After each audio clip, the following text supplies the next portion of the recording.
Kenilworth Union Church was founded in 1892, so we are celebrating our 125th anniversary in 2017.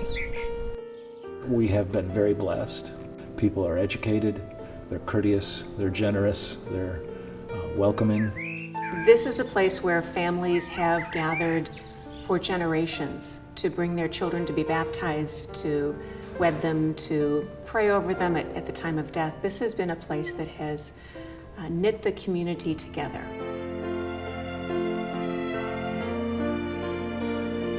That said, it's also been a place that has welcomed those that are from outside the community, and that's a rare blend of church that will welcome an outsider and a newcomer, and they become just as much a part of the fabric of this church as someone whose grandparents were here when the doors opened. We're relatively new to the Chicagoland area. We were church shopping throughout New York City as well as the Chicagoland area, and I think the first service that we attended, Kenilworth Union, at the recommendation of friends, we just kind of like when you walk into a house that you know should be for you. That's how we felt here. And my husband grew up Unitarian, I grew up Catholic, and we needed to find a place that could embrace both of those. My wife is Quaker by background, I was Episcopal, and when we came over here and listened to Gil speak, it was kind of game over. First of all, Gil Bowen and now Bill Evertsberg light up every Sunday for us, and maybe the days in between as well. Bill Evertsberg is amazing. We come to church every Sunday excited to hear everything he has to say, and we're never disappointed. We just love Bill and Kathy very much. Especially Jo Forrest, in her words that are just bring God to life for me. We were really drawn to the children's ministries of the church and the opportunities it had for kids. We love Chris and Katie. Sylvie. Sylvie was our leader. I don't think it's just the ministers and the staff, which are incredible. I think our church is the people. The people, the community of faith that are here. And the people who are members, the congregation, they're giving. Everyone knows everyone, and even if you don't know someone, it's so easy to talk to everyone because everyone has such a beautiful, kindness to them. I just felt very welcome. My goal and the goal of my predecessors is to pitch the broadest tent possible. Jesus' greatest commandment, love God above all and your neighbor as yourself. Those words are theistic. Those words we share with our Jewish and our Muslim friends. Those words we share with people of faith and goodwill around the globe. We used to be a Kenilworth church, and now the reach of the church extends to the city of Chicago. It extends west to Arlington Heights, north to Gurnee and Lake Forest, and back down the coast. It's a huge geographic area of impact. It's not only here in the sanctuary, but it's also in people's kitchens and in their dining rooms, and it's the way in which they raise each other's kids and care for each other across the back fence. What I call churching, to me church is a verb, and we all church each other and take care of each other.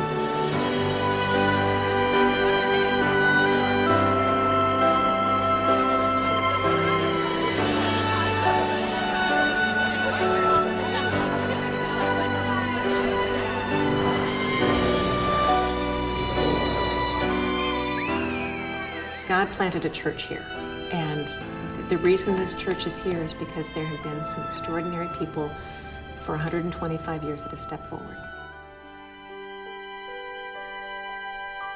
I think we've just been really blessed. God's been good to us.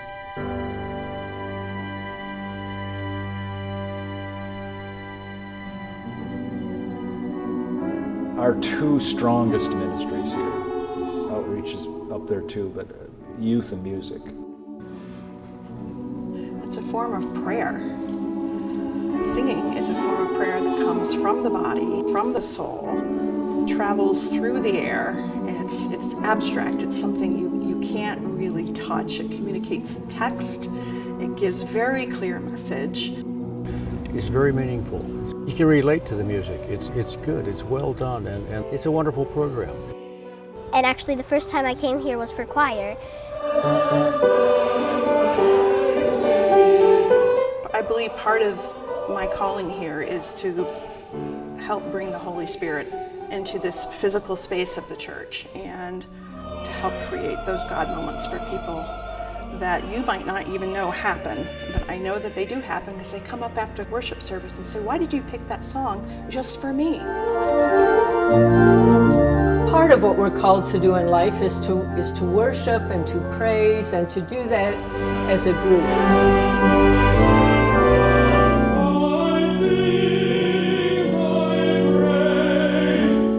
We're all like one big family. We actually have a youth string orchestra.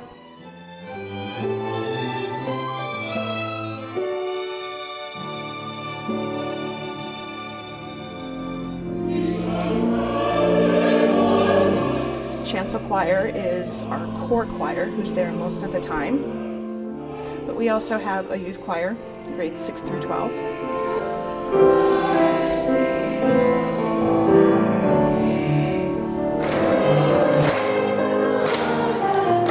And we have Rejoice Singers.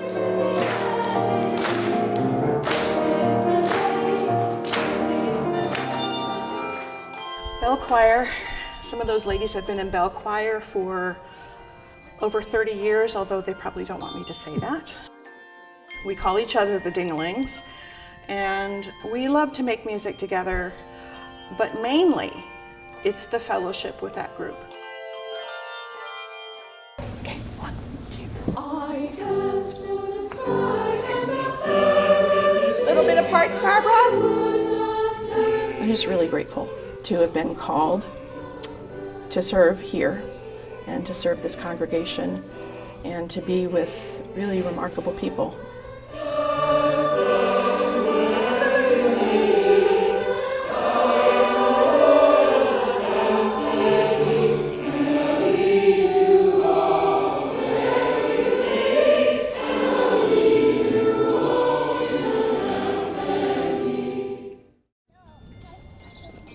I love this church because it's a busy church. There's always something going on, and there are kids here every day, kids of all ages that are participating in a lot of different ways through music and education and fellowship, just playing in the church, all those things.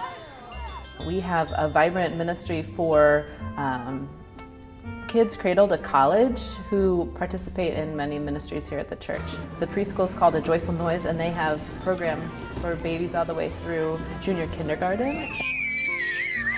25 years ago, we decided to take this Mother's Day Out program and turn it into a Christian preschool, which it is today. As Bill Eversberg said, that if we can get our children involved in understanding who Jesus is at an early age, it becomes who we are.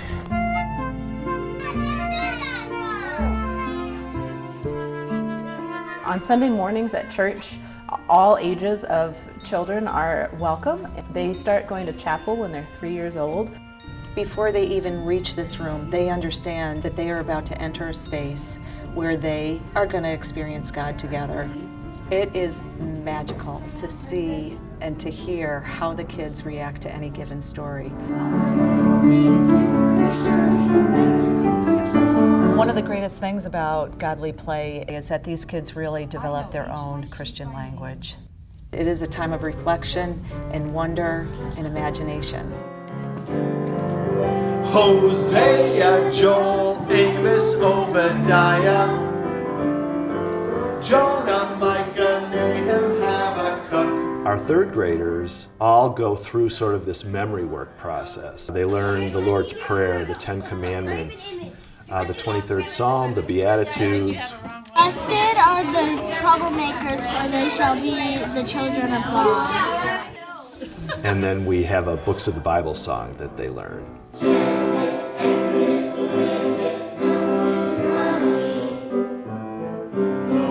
It was really special to see her going through the same traditions that I went through as a child, but also to do it in the same place that I earned my Bible. It was such a meaningful part of my history and growing up within this church, and it was so exciting to see her going through the same thing here today.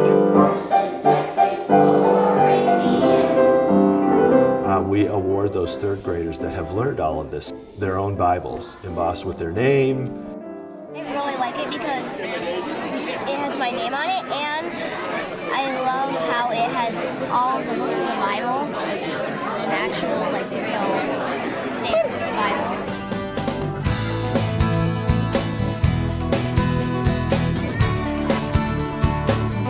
God doesn't force us to believe. Kids are going to come to their faith in their own time. Teenagers are dichotomous thinkers, so something either is or isn't, and when they decide that it isn't, there's no changing their mind. There is just inviting them in. One day I might be sitting with a group of 14-year-olds. There are young adults who are in here trying to figure out who they are and what life is all about.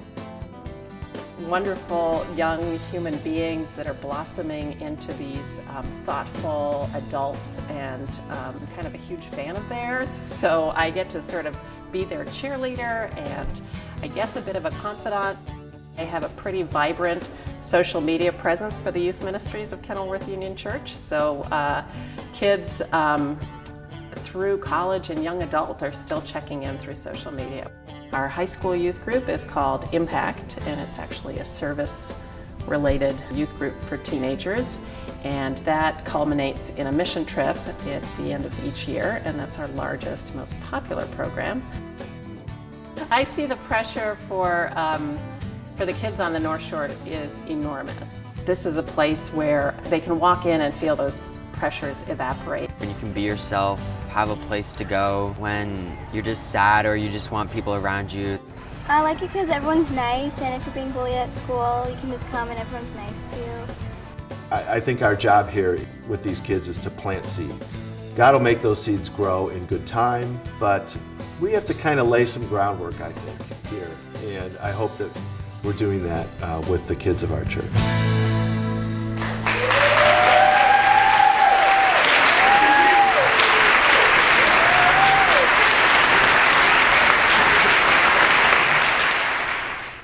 Christianity is literally cross-shaped.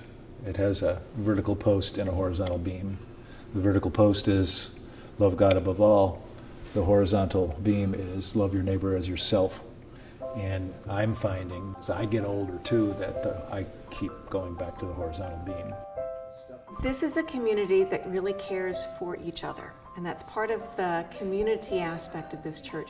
The best part of my job are the conversations, and I never know where they're going to come from, and I never know what they're going to say. I am humbled by their candor and by their vulnerability in sharing how difficult life can be, as well as in the same breath they can then say how they have also felt very blessed.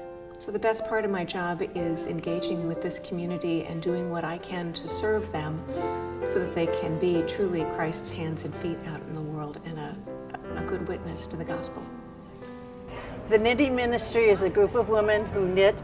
Our most important project actually is lap robes that we take down to the Rehabilitation Institute in Chicago. We also do small blankets for preemies who do not make it. And the babies are presented in that little blanket, and then when the parents leave the hospital, they are given that blanket. That brings great solace to them to have something to take home from the hospital. We care for one another at crucial life transitions, birth, marriage, confirmation, death, illness, and we also try to care for those who are not members of this church, especially those who are deserving and in need of an extraordinary measure of God's grace and the grace of God's people. I had started to get to know some of the senior leaders in the Stephen Ministry program and was very touched by their strong faith and personal commitment. The care receivers have all sorts of different issues. They can be someone who just lost a spouse, someone who's getting older, someone who's going through divorce, all sorts of different issues. You look back and you're just amazed what God can do in your life if you let Him in.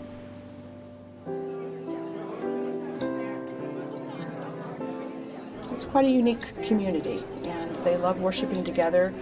And it's not just the worship service. It's also the fellowship is also the other kind of worship. A positive male role model. It is my weekly anchor to come together with these women who have become so dear to me. It's to me what it means to be a Christian. Every faithful Christian congregation has a healthy sense of introversion and a healthy sense of extroversion. And I think Kenilworth Union embodies that beautifully. We're doing some painting, yard work, and then some warehouse. I think they did 50 houses, I think, last week for this group. So it's very impressive. And we had 30 volunteers out here today from Kenilworth and Christ Church. The reason I came here was the church's commitment to outreach. Some people put in hundreds of hours to this. And if you were to put a $1 per hour figure on that, you could not calculate what that means to the agencies around here. We provide funding to about 40 different not-for-profit agencies.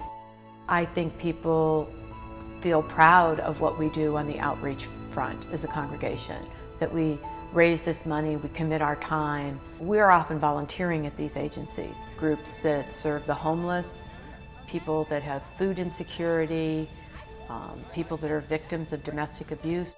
We support a group called Refugee One, where we help families that are coming to Chicago area as refugees. We support St. Leonard's Ministries, which helps people that are returning from prison and incarceration, and it helps them put their lives back together in productive ways. I was trained in the Sunday school. I was here as a young one, and I'm here now. Even though I live in the city, I come up on the weekends and I'm involved with our outreach committee. I serve as a direct liaison and get so much out of that even in my later years. We raise our funding in 3 ways. 10% of everyone's contributions to the church annually are dedicated to this outreach program. They go directly to the agencies. Another significant portion comes from our annual outreach benefit, which not only raises a lot of money, but it's a great source of fellowship for members of the congregation that attend. And then finally is our rummage sale, which involves lots of hands in the church helping to make that a reality.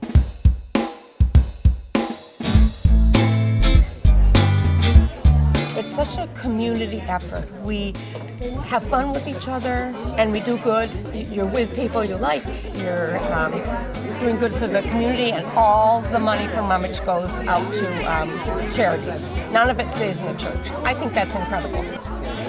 And it's just a wonderful way to give back. And of course, the people are just amazing. I know lots of people now that I didn't know before, and consider them good friends. I feel so proud of this church being such a thriving community.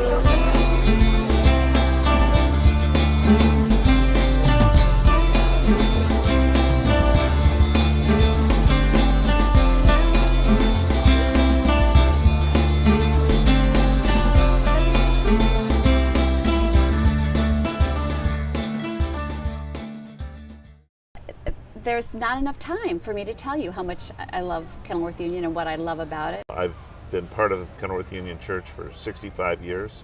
45 years. 35 years. I think 35 years. 65 years ago. I think I've been coming here ever since I was born. All of our children were baptized here. I was baptized here.